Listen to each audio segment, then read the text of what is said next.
Puri ng Diyos, puri ng ating Panginoon.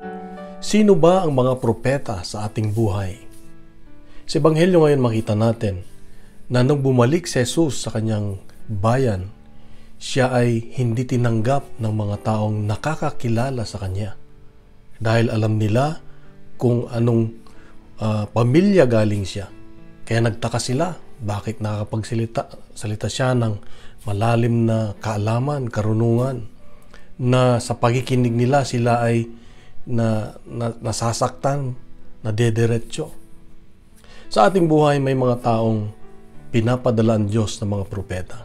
Sila yung mga taong nagsasabi sa atin ng mga mali natin, yung mga kulang natin, yung mga dapat ayusin natin.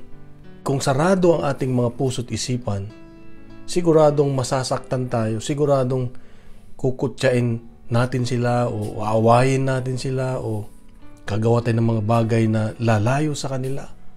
Pero hindi natin alam itong mga tao ito ay mga propeta na pinapadala ng Diyos para sa ating kabutihan. Kung bubuksan natin ang ating mga puso't isipan, kung pakikinggan natin at tanungin natin ang Diyos kung ito nga ay galing sa Kanya, ay siguradong tayo ang makikinabang. Ikaw at ako ay makakasunod sa kalooban ng Diyos. Kaya nga ang hamon ng Diyos sa atin ngayon ay huwag nating husgahan yung mga taong pinapadala ng Diyos sa atin. Oras-oras, araw-araw, may mga taong ipapadala ng Diyos sa atin para tayo ay gabayan, para tayo ay turuan, upang maging mabuti ang ating buhay at maging makasunod sa kalooban ng Diyos. Kapatid, laging bukas dapat ang ating puso. Laging tanungin ang Diyos, ikaw ba yan, Lord? Ikaw ba yung nagsasalita?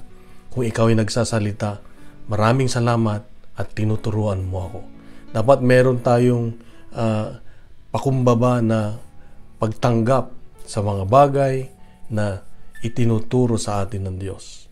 At pasalamatan lagi ang Diyos sa lahat ng bagay dahil ito'y makakabuti sa iyo at sa akin.